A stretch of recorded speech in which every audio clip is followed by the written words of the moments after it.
And welcome to another installment of Sean Shoots Off right here on YouTube.com. Make sure to like this video and subscribe. If someone were to tell me back and say 98, 99, hell 2001, hell let's go to 2005. We'll go that far. We'll go the distance. 5 more minutes. You know how they say during matches we want 5 more minutes if the match goes overtime? Well, that's what I'm talking about, overtime, because the WWE is overexhausting the limitations from which I can watch a show. And if you would have said to me, well, Sean, did you know that come 98 or around 2005, that when 2015, 2016 rolls around, you're going to be looking at a very bland, a very predictable, a very mediocre WWE product, I would have said you're nuts. I would have said you're crazy. And I would have said, are you kidding me? Here's a company that produced the likes and characters of Stone Cold, Vince McMahon, The Rock, Mankind, Triple H, Shawn Michaels, Kane, The Undertaker.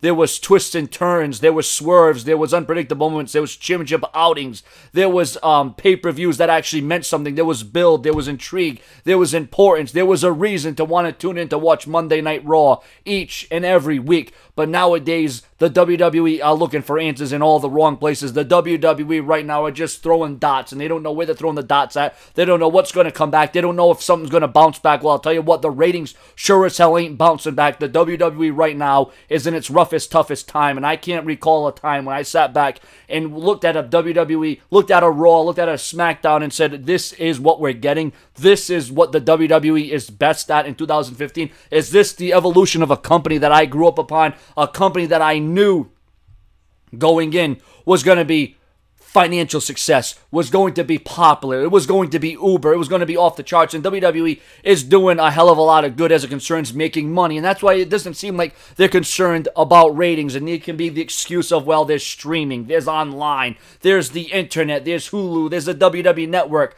There's all these things that are advancing against the WWE. We're in a time and day where there's change, where there's differences. And no. It's just a bunch of propaganda. It's just a bunch of false fallacies. It's just a bunch of, well, I didn't think I'd say this. I didn't think I'd use this kind of word. I didn't think I'd use this in conjunction, but it's all a bunch of excuses. It's all a bunch of false lies. It's all a false idol. See, because here on Show Entertainment, I know the WWE. I know what they're equipped with. I know what they got. I know what they brought to the table. The days of Vince Russo and Ed Ferrara, the creative team, Vince McMahon, you had Jim Ross, you had Paul Heyman, you had the guys, you had the elite of the elite, making the shows watchable, dragging you from the depths of hell. When you were having a bad day, okay, when you were down in the dumps, when you're like, Monday sucked, but Monday Night Raw is on, so it's all that more exciting to start the new week, because you knew when Monday Night Raw was on, you were going to sit back with your friends, you're going to have a Coke, you're going to have a beer, whether it be your girlfriend, your friend, hell, you might be even texting your friend,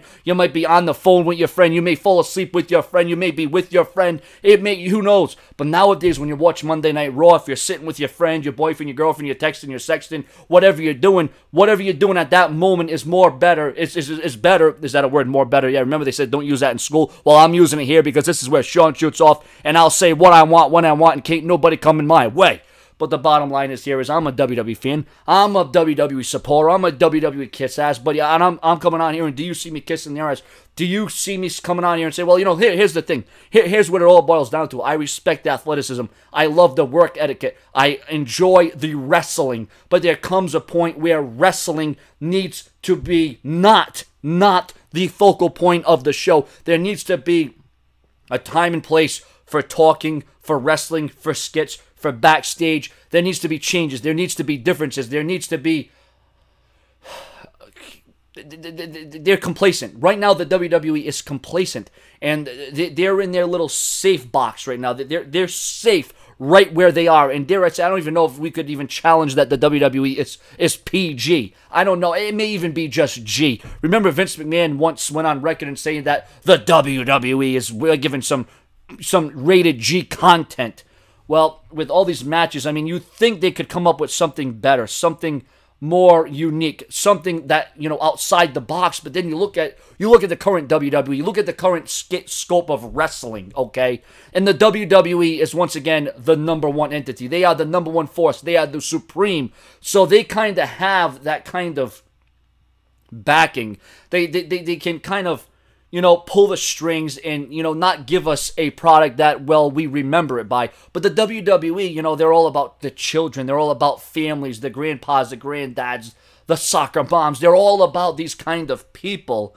But yet you got somebody in me who has been watching the WWE in its roughest, darkest, deep days. And I'll tell you what, this is a pretty dark, deep time. You want to talk about the days of T.L. Hopper and Doink the Clown and Duke the Dumpster Droese.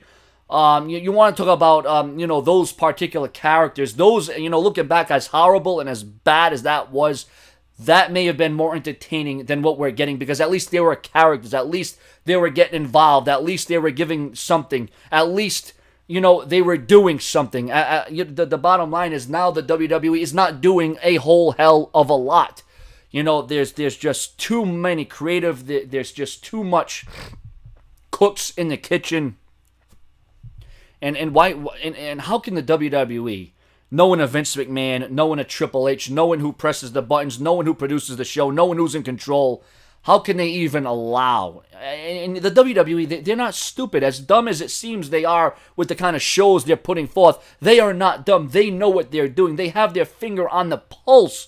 But yet, that pulse is becoming weaker and weaker and weaker. And with the WWE playing the safe route, they're being so safe to the point where, well, it's getting sick. It's getting twisted. I don't know what the WWE's thought process is. I don't know where they think they're coming from. This needs to be challenged here. This hurts me to say this. I mean, I don't want to come on here and bash the WWE. This is my job. YouTube.com is my job. This provides a platform where I can pay for my daughter, where I can pay for myself, my bills, my rent, my food. And, if the WWE isn't doing good, well, then I'm not doing good. If the WWE isn't drawing high numbers, well, then I'm not drawing high numbers. If the WWE isn't doing something that is noteworthy, well, then I, quite frankly, can't come on here and talk about something that is noteworthy. And right now, the WWE is not in a noteworthy state of affairs, if you ask me. And while, I'm a fan of Roman Reigns, I support Dean Ambrose, Kevin Owens has great wrestling skills. There is just so much more that needs to be done, so much more that needs to be in place. And right now, the WWE is just out of place. And that's the bottom line. This is Sean Shoots Off on YouTube.com. We know what the WWE can be. We know what they want to be. But can they be that again? And why are they doing this? What is happening? What is going on behind the scenes? What is holding the WWE back? Is it the fact that they're marketing towards the children? Is it the fact that, the creative team just isn't up to par? Is it the fact that, they have to answer to yes people? Is it the fact that they're a publicly traded company? Is it the fact that they have, sponsors, and you got Walmart and Kmart and, Toys R Us and all these different things? And the WWE, they're really, those ratings, I mean, we come on here and talk about ratings this, ratings that. The ratings are declining. The ratings are going down. And as much as the WWE may want to just kind of back off and say, we still are one of the highest rated shows on the USA Network, and SmackDown is coming to the USA Network, I still got a little bit of hope. I still got some hope that there will be changes in effect once SmackDown moves, and I think the storylines will flow more. And I think the WWE will be a hell of a lot better, because 2015 for the WWE is not going to go down as a banner year, and it should have. Now, let's not put all the blame on the WWE, because there has been injuries, there has been obstacles, there has been detours, there's been releases, there has been things that just didn't add up, things that didn't make sense. Well, that kind of makes up for what the WWE meant in 2015, was it just didn't make sense. But ladies and gentlemen, I'm still trying to figure out some things that the WWE did this year, and I think I've pretty much just stopped. Now, we got a pay-per-view this Sunday called TLC. Just one of the major problems with WWE pay-per-view is they're taking gimmick matches and they're making them their pay-per-views. This is what separated them. This is what made them different. This is what was organic about the WWE. You had a TLC match, a Hell in a Cell match, unannounced. You didn't know when it was happening. You didn't know when it was going to take place. And now they're their own pay-per-views. How effed up is that? And the WWE is keeping this tradition up at a time when they talked about getting rid of Survivor Series, and Survivor Series isn't even what it was.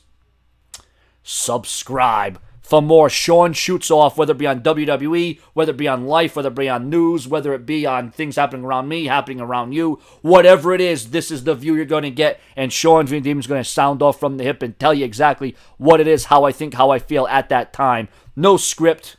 just Sean shooting off. Subscribe.